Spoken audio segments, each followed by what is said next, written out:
Hi friends, welcome to our channel. Central industrial security force constable driver పోస్టులకు సంబంధించి notification అయితే విడుదలైంది. ఈ నోటిఫికేషన్లో భాగంగా ఆన్లైన్ అప్లికేషన్ విధానం, ఎన్ని వేకెన్సీస్ ఖాళీగా ఉన్నాయి, పూర్తి వివరాలు ఈ వీడియోలో తెలుసుకుందాం. ఈ వీడియోని స్కిప్ చేయకుండా చివరి వరకు చూడండి. ఇంకా వివరాల్లోకి వెళ్తే, సెంట్రల్ ఇండస్ట్రియల్ సెక్యూరిటీ పోస్టులో భాగంగా కానిస్టేబుల్ మరియు డ్రైవర్ పోస్టులకు సంబంధించి నోటిఫికేషన్ అయితే విడుదలైంది. ఇక ఆన్లైన్ అప్లికేషన్స్ వచ్చేసి ఫిబ్రవరి 3వ తేదీ నుంచి అయితే మార్చ్ 4వ తేదీ వరకు అయితే ఆన్లైన్ ద్వారా అప్లికేషన్ చేసుకోవచ్చు. ఇక పే స్కేల్ వచ్చేసి ఈ పోస్టులకు సంబంధించి 21,700 రూపాయల నుంచి 69,100 రూపాయల వరకు అయితే పే స్కేల్ అయితే ఉంటుంది లెవెల్ 3లో భాగంగా. ఇక ఈ కానిస్టేబుల్ నోటిఫికేషన్లో భాగంగా ముఖ్యమైన పాయింట్స్ అయితే నోటిఫికేషన్లో ఇవ్వడం జరిగింది. ఈ యొక్క నోటిఫికేషన్కి సంబంధించి ముఖ్యమైన పాయింట్స్ ఏమున్నాయో ఒకసారి క్లియర్గా ఎక్స్ప్లెయిన్ చేసే ప్రయత్నం చేస్తా, చివరి వరకు అయితే చూడండి. ఇక ఈ నోటిఫికేషన్లో భాగంగా కానిస్టేబుల్ డ్రైవర్ మరియు కానిస్టేబుల్ DCBO పోస్టులకు సంబంధించి ఫస్ట్ అండ్ సెకండ్ ప్రిఫరెన్స్ అయితే నోటిఫికేషన్లో అప్లై చేసుకునే ముందు ఇవ్వాల్సి ఉంటుంది. మీ యొక్క ప్రిఫరెన్స్ని బట్టి అయితే మీకు ఒక పోస్ట్కి ఎంపిక చేయడం జరుగుతుంది. ఇక అలాగే అప్లికేషన్స్ వచ్చేసి ఆన్లైన్ మోడ్ మాత్రమే తీసుకోవడం జరుగుతుంది, అనగా ఆఫ్లైన్ అప్లికేషన్స్ అయితే లేవు. ఓన్లీ ఆన్లైన్ ద్వారా ఈ యొక్క పోస్టులకు సంబంధించి అప్లై చేసుకోవాల్సి ఉంటుంది. ఇక రిక్రూట్మెంట్ ప్రాసెస్ వచ్చేసి ఫిజికల్ ఎఫిషియన్సీ టెస్ట్ PET మరియు physical standard test PST, documentation, trade test లేదా రిటర్న్ ఎగ్జామినేషన్, మెడికల్ ఎగ్జామినేషన్ ఆధారంగా అయితే కండక్ట్ చేయడం జరుగుతుంది. అలాగే రిటర్న్ ఎగ్జామినేషన్ వచ్చేసి OMR లేదా కంప్యూటర్ బేస్డ్ టెస్ట్ మోడ్లో అయితే నిర్వహించడం జరుగుతుంది. ఈ యొక్క ఎగ్జామ్ వచ్చేసి ఇంగ్లీష్ మరియు హిందీ లాంగ్వేజ్లో పెట్టడం అయితే జరుగుతుంది. ఓన్లీ ఈ 2 లాంగ్వేజ్లో మాత్రమే ఎగ్జామ్ని అయితే కండక్ట్ చేయడం జరుగుతుంది. ఇంకా వెరిఫికేషన్ వచ్చేసి ఎలిజిబిలిటీ సర్టిఫికేట్స్కి సంబంధించి document with originals will be carried out the time of PET PSTలో భాగంగా మీ యొక్క ఒరిజినల్ సర్టిఫికేట్స్ని అయితే తీసుకువెళ్లాల్సి ఉంటుంది. అదేవిధంగా ఆ యొక్క పోస్టులకు సంబంధించి డాక్యుమెంటేషన్ మరియు ట్రేడ్ టెస్ట్ అయితే నిర్వహిస్తారు. ఇంకా రిక్రూట్మెంట్ ప్రాసెస్ వచ్చేసి ఆల్ ఇండియా బేసిస్ విధానంలో ఉంటుంది. ఇంకా ఫైనల్ రిజల్ట్స్ వచ్చేసి మీ యొక్క PST మరియు PET డాక్యుమెంటేషన్ మీ యొక్క మార్క్స్ని బట్టి అయితే మెరిట్ విధానంలో ఎంపిక చేయడం జరుగుతుంది. అలాగే మీ యొక్క CISF ఎగ్జామినేషన్కి సంబంధించి మీకు ఎలాంటి అడ్మిట్ కార్డ్స్ వచ్చేసి పోస్ట్ ద్వారా అయితే సెండ్ చేయడం జరగదు. మీ యొక్క అడ్మిట్ కార్డ్స్ని CISF రిక్రూట్మెంట్ వెబ్సైట్ నుంచి అయితే డౌన్లోడ్ చేసుకోవాల్సి ఉంటుంది. ఇక as per instructions issued by GOE ప్రకారం 10% వేకెన్సీస్ వచ్చేసి ఎక్స్ సర్వీస్ మ్యాన్స్కి రిజర్వేషన్ చేయడం జరిగింది. వేకెన్సీస్ కనుక చూసుకున్నట్లయితే కేటగిరీ వైజ్గా కానిస్టేబుల్ డ్రైవర్ డైరెక్ట్ పోస్టులకు సంబంధించి UR అన్రిజర్వ్డ్ కేటగిరీ నుంచి 344, SC కేటగిరీకి సంబంధించి 126, STకి సంబంధించి 63, OBC నుండి 228, EWS వారికి 84 చొప్పున మొత్తం 845 వేకెన్సీస్ అయితే ఖాళీగా ఉన్నాయి. ఇందులో 10% రిజర్వేషన్ కనుక చేసినట్లయితే 85%, అంటే 85 పోస్టులు వచ్చేసి ఎక్స్ సర్వీస్ మ్యాన్కి అయితే రిజర్వేషన్ చేయడం జరిగింది. ఇక కానిస్టేబుల్ డ్రైవర్ కమ్ పంపు ఆపరేటర్ పోస్టులకు సంబంధించి అన్రిజర్వ్డ్కి సంబంధించి 116, SCకి సంబంధించి 41, STకి సంబంధించి 20, OBC వారికి 75, EWS వారికి 27 పోస్టుల చొప్పున మొత్తం 279 పోస్టులు అయితే ఖాళీగా ఉన్నాయి. ఇందులో 28 పోస్టులు ఎక్స్ సర్వీస్ మ్యాన్కి రిజర్వేషన్ చేయడం జరిగింది. ఇక టోటల్ పోస్టులు వచ్చేసి మొత్తం 1124 పోస్టులు అయితే ఖాళీగా ఉన్నాయి. ఇందులో 113 పోస్టులు ఎక్స్ సర్వీస్ మ్యాన్కి రిజర్వేషన్ చేయడం జరిగింది. ఇక ఈ పోస్టులకు సంబంధించి ఎడ్యుకేషన్ అర్హతలు కనుక చూసుకున్నట్లయితే candidate must password matriculation or equivalent qualification, అనగా అభ్యర్థి ఖచ్చితంగా 10వ తరగతి పాస్ అయి ఉండాలి. గవర్నమెంట్ ఆఫ్ ఇండియా నుంచి గుర్తింపు పొందిన మెట్రికులేషన్ బోర్డు నుంచి అయితే, అది సెంట్రల్ గవర్నమెంట్ కావచ్చు, స్టేట్ గవర్నమెంట్ కావచ్చు. అదేవిధంగా అభ్యర్థికి డ్రైవింగ్ లైసెన్స్ ఉండాలి. ఈ కింది కేటగిరీలో కనుక చూసుకున్నట్లయితే heavy motor vehicle or transport vehicle, light motor vehicle, అలాగే మోటార్ సైకిల్ విత్ గేర్, ఈ 3 కేటగిరీలకు సంబంధించి డ్రైవింగ్ లైసెన్స్ అయితే ఉండాలి. ఇక ఈ డ్రైవింగ్ లైసెన్స్కి సంబంధించి ఎక్స్పీరియన్స్ కనుక చూసుకున్నట్లయితే అభ్యర్థి ఖచ్చితంగా 3 సంవత్సరాల ఎక్స్పీరియన్స్, అనగా డ్రైవింగ్ ఎక్స్పీరియన్స్ అయితే ఉండాలి. దీనిలో భాగంగా heavy motor vehicle or transport vehicle or light motor vehicle, ఈ 3 వెహికల్కి సంబంధించి ఏదో ఒక వెహికల్కి సంబంధించి అయితే 3 సంవత్సరాల ఎక్స్పీరియన్స్ ఉండాలి. దానితో పాటు ఖచ్చితంగా మోటార్ సైకిల్ విత్ గేర్, అనగా బైక్కి సంబంధించిన 3 సంవత్సరాల ఎక్స్పీరియన్స్ కూడా, అదేవిధంగా లైసెన్స్ కూడా ఉండాలి. ఈ క్వాలిఫికేషన్ ఉన్న అభ్యర్థులు మాత్రమే ఈ యొక్క పోస్టులకు సంబంధించి అయితే అప్లై చేసుకోవచ్చు.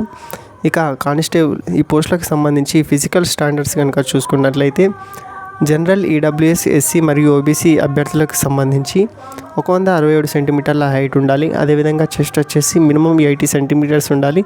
అదేవిధంగా మినిమం ఎక్స్పెన్షన్ వచ్చేసి 5 అనగా 80 సెంటీమీటర్స్ని 85 ఎక్స్ప్రెషన్తో 85 సెంటీమీటర్స్ అయితే ఉండాలి. ఇక మిగతా అభ్యర్థులకు సంబంధించి అనగా అరుణాచల్ ప్రదేశ్, సిక్కిం, మణిపూర్, త్రిపుర, మిజోరాం, మేఘాలయ, అస్సాం, హిమాచల్ ప్రదేశ్ మరియు జమ్మూ కాశ్మీర్కి సంబంధించిన అభ్యర్థులకు సంబంధించి 160 సెంటీమీటర్ల హైట్ ఉండాలి. వారికి సంబంధించి 78 సెంటీమీటర్ల చెస్ట్తో పాటు 5 సెంటీమీటర్లు ఎక్స్పెన్షన్ కలుపుకొని 83 సెంటీమీటర్ల చెస్ట్ అయితే ఉండాలి. ఇక ఏజ్కి సంబంధించి వివరాలు కనుక చూసుకున్నట్లయితే అభ్యర్థులు ఖచ్చితంగా 21 నుంచి 27 సంవత్సరాల మధ్య వయసున్న వారు మాత్రమే ఈ యొక్క పోస్టులకు సంబంధించి అర్హత కలిగిన వారు అవుతారు. అనగా online application from the candidates వచ్చేసి మార్చి 4వ తేదీ వరకు అయితే అభ్యర్థులకి 21 నుంచి 27 సంవత్సరాల మధ్య వయసు అయితే ఉండాలి. అదేవిధంగా సిఐఎస్ఎఫ్, కానిస్టేబుల్ జీడీ, ఫైర్మ్యాన్ మరియు ట్రేడ్స్ మ్యాన్స్కి సంబంధించి వారికైతే ఎక్స్ సర్వీస్ మ్యాన్కి సంబంధించి 40 సంవత్సరాల ఏజ్ రిలాక్సన్స్ అయితే ఇవ్వడం జరిగింది. ఇది ఈడబ్ల్యూఎస్ మరియు ఓబీసీ అభ్యర్థులకైతే అదేవిధంగా 45 సంవత్సరాల ఏజ్ రిలాక్షన్ అయితే ఇవ్వడం జరిగింది. అట్లయితే మనది తెలంగాణ మరియు ఆంధ్రప్రదేశ్కి సంబంధించి 6వ నంబర్ కనుక చూసుకున్నట్లయితే మనది సౌతర్న్ సెక్టర్లో భాగంగా బసంత్ నగర్, చెన్నై, తమిళనాడుకు సంబంధించి అయితే అప్లికేషన్స్ అయితే మనం చేసుకోవడం జరుగుతుంది. అదేవిధంగా closing dates submission of online application వచ్చేసి మార్చి 4వ తేదీ లోపు అయితే మనం అప్లై చేసుకోవాల్సి ఉంటుంది. ఈ విధంగా ఆన్లైన్ అప్లికేషన్ చేసుకునేటప్పుడు మన ఫోటోగ్రాఫ్కి సంబంధించి చూసుకున్నట్లయితే recent scanned colour passport size photograph అయితే అప్లోడ్ చేయవలసి ఉంటుంది. ఇది 3 months ఓల్డ్ అనగా లేటెస్ట్ 3 months ఓల్డ్ అయితే ఉండాలి. అదేవిధంగా ఈ యొక్క ఫోటోకి సంబంధించి the date on which photograph has been taken must clearly printed on the photograph మీద అయితే డేట్ అయితే ఖచ్చితంగా ప్రింట్ చేయవలసి ఉంటుంది. ఆ యొక్క ఫోటోని మాత్రమే మనం అప్లోడ్ చేయాలి. ఒకవేళ మనం ఫోటోని డైరెక్ట్గా అప్లోడ్ చేసినట్లయితే డేట్ కనుక ఆ ఫోటో మీద లేనట్లయితే ఈ యొక్క అప్లికేషన్ అయితే రిజెక్ట్ చేయడం జరుగుతుంది. ఇంకా సిగ్నేచర్కి సంబంధించి లేటెస్ట్ మీరు సిగ్నేచర్ ఏదైతే యూజ్ చేస్తారో అది ఒక సిగ్నేచర్ని వాడవలసి ఉంటుంది. ఇంకా అప్లికేషన్ విత్ ఎలిజిబుల్ సిగ్నేచర్ క్లారిటీగా చేయని వారి అప్లికేషన్స్ కూడా రిజెక్ట్ కావడం జరుగుతుంది. కాబట్టి అభ్యర్థులు ఆన్లైన్ చేసుకునేటప్పుడు ఖచ్చితంగా క్లియర్గా సైన్ అయితే పెట్టవలసి ఉంటుంది. ఇక అప్లోడింగ్ ఆఫ్ డాక్యుమెంట్స్కి సంబంధించి స్కానర్డ్ కాపీస్కి సంబంధించి చూసుకున్నట్లయితే మీ యొక్క 10th మెమో మరియు కాస్ట్ ఓబీసీ వారైతే ఓబీసీ సర్టిఫికేట్ అయితే అప్లోడ్ చేయవలసి ఉంటుంది. అదేవిధంగా మీ యొక్క ఆధార్ కార్డు కూడా అప్లోడ్ చేసే అవసరం ఉంటుంది. కాబట్టి లేటెస్ట్ అప్డేట్ చేసిన ఆధార్ కార్డ్ని మీరు యూజ్ చేయండి. ఇక ప్రిఫరెన్స్ కనుక చూసుకున్నట్లయితే ఆన్లైన్ అప్లికేషన్ చేసేటప్పుడు కానిస్టేబుల్ డ్రైవర్ మరియు first preference, constable DCPO second preference 2 options అయితే ఇవ్వడం జరుగుతుంది. మీరు ఇందులో ఏ యొక్క పోస్ట్కి ప్రిఫరెన్స్ ఇవ్వాలనుకుంటున్నారో ఆ యొక్క పోస్ట్కి సంబంధించి ఫస్ట్ అండ్ సెకండ్ ప్రిఫరెన్స్ ఇవ్వాల్సి ఉంటుంది.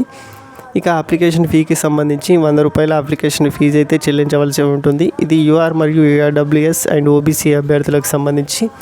ఎస్సీ, ఎస్టీ, ఈఎస్ఎం అభ్యర్థులకైతే ఎలాంటి అప్లికేషన్ ఫీజు అయితే ఉండదు, వారు ఫ్రీగా అయితే అప్లై చేసుకోవచ్చు. ఇక ఫిజికల్ ఎఫిషియన్సీ టెస్ట్లో భాగంగా 800 మీటర్ రన్ అయితే 3 నిమిషాల 15 సెకండ్లో అయితే పూర్తి చేయవలసి ఉంటుంది. ఇక లాంగ్ జంప్ వచ్చేసి 11 feet అనగా మూడు ఛాన్సెస్ అయితే ఇవ్వడం జరుగుతుంది. 11 feet అయితే లాంగ్ జంప్ని చేయవలసి ఉంటుంది. ఇక హై జంప్కి సంబంధించి 3 feet 6 inches అయితే ఎత్తు దూరకవలసి ఉంటుంది. ఇది కూడా 3 ఛాన్సులు ఇవ్వడం జరుగుతుంది. ట్రేడ్ టెస్ట్కి సంబంధించి చూసుకున్నట్లయితే వివరాలు కనుక డ్రైవింగ్ టెస్ట్ అయితే నిర్వహించడం జరుగుతుంది. ఇది ఒక డ్రైవర్ పోస్టులు కాబట్టి డ్రైవింగ్ టెస్ట్కి సంబంధించి లైట్ వెహికల్కి సంబంధించి కనుక చూసుకున్నట్లయితే మొత్తం 50 మార్కులకు అయితే ట్రేడ్ టెస్ట్ నిర్వహించడం జరుగుతుంది. ఇందులో 25 మార్కులు వచ్చిన వారిని మాత్రమే క్వాలిఫై అయినట్టు పరిగణిస్తారు. అదేవిధంగా హెవీ వెహికల్కి సంబంధించి కూడా 50 మార్కులు, 25 మార్కులు అయితే రావాలి. అదేవిధంగా practical knowledge of motor mechanism and ability to carry out minor repair of వెహికల్కి సంబంధించి మైనర్ రిపేర్ మెకానిజం మరియు ఎబిలిటీ ఉన్న వారికి మాత్రం 30 మార్కులకి అయితే ట్రేడ్ టెస్ట్ నిర్వహించడం జరుగుతుంది. ఇందులో 15 మార్కులు వచ్చిన వారిని క్వాలిఫై అయినట్లు భావిస్తారు. వీరిని మాత్రమే నెక్స్ట్ రిటర్న్ ఎగ్జామినేషన్కి అయితే ఎంపిక చేయడం జరుగుతుంది. ఇంకా రిటర్న్ ఎగ్జామినేషన్ వచ్చేసి అబ్జెక్టివ్ టైప్ పేపర్ అయితే ఉంటుంది. మొత్తం 100 మార్కులకు అయితే ఎగ్జామ్ కండక్ట్ చేయడం జరుగుతుంది. దీనికి సంబంధించి సిలబస్ కనుక చూసుకున్నట్లయితే జనరల్ నాలెడ్జ్ మరియు అవేర్నెస్ నుండి 20 ప్రశ్నలకు 20 మార్కులు, general knowledge of elementary mathematics నుండి 20 ప్రశ్నలకు 20 మార్కులు, అనలిటికల్ ఆప్టిట్యూడ్ నుండి 20 ప్రశ్నలకి 20 మార్కులు, అబిలిటీ టు అబ్జర్వ్ అండ్ డిస్టింగ్విష్కి సంబంధించి 20 ప్రశ్నలకు 20 మార్కులు, బేసిక్ నాలెడ్జ్ ఆఫ్ ఇంగ్లీష్ మరియు హిందీ నుండి అంటే ఇంగ్లీష్ లేదా హిందీ నుండి 20 ప్రశ్నలకి 20 మార్కుల చొప్పున మొత్తం 100 ప్రశ్నలకి 100 మార్కులు అయితే 2 గంటల్లో ఎగ్జామ్ అయితే పూర్తి చేయవలసి ఉంటుంది. ఇక మినిమం పర్సెంటేజ్ ఆఫ్ మార్క్స్కి సంబంధించి క్వాలిఫైయింగ్ మార్క్స్కి సంబంధించి యూఆర్ ఈడబ్ల్యూఎస్ ఎక్స్ సర్వీస్ మ్యాన్కి సంబంధించి 35% మార్కులు వచ్చిన వారిని క్వాలిఫైయింగ్గా భావిస్తారు. ఎస్టీ ఎస్సీ ఓబీసీ అభ్యర్థులు అయితే 33% మార్కులు అయితే వచ్చి ఉండాలి. నెక్స్ట్ ఈ ఎగ్జామ్లో క్వాలిఫై అయిన అభ్యర్థులకి మెడికల్ ఎగ్జామినేషన్ డాక్యుమెంట్ వెరిఫికేషన్ ద్వారా పోస్టులకు అయితే ఎంపిక చేయడం జరుగుతుంది మెరిట్ విధానంలో. సో ఈ ఇన్ఫర్మేషన్ కనుక నచ్చినట్లయితే నా యొక్క ఛానల్ని సబ్స్క్రైబ్ చేసుకోండి. సో ఎవరైతే మోటార్ వెహికల్కి సంబంధించి లైట్ మోటార్ కానీ హెవీ మోటార్ కానీ దానికి సంబంధించి డ్రైవింగ్ లైసెన్స్ అయితే ఉన్నదో వారు మాత్రం ఈ యొక్క పోస్టులకు సంబంధించి 3 సంవత్సరాల ఎక్స్పీరియన్స్ ఉన్న వారైతే అప్లై చేసుకోవచ్చు. సో ఇన్ఫర్మేషన్ కనుక నచ్చినట్లయితే నా యొక్క ఛానల్ని సబ్స్క్రైబ్ చేసుకొని నాకు సపోర్ట్ చేయండి. మరిన్ని ఎడ్యుకేషన్ లేటెస్ట్ ఇన్ఫర్మేషన్కి సంబంధించి వీడియోలు చేసే ప్రయత్నం నేను కూడా చేస్తాను. Thank you friends.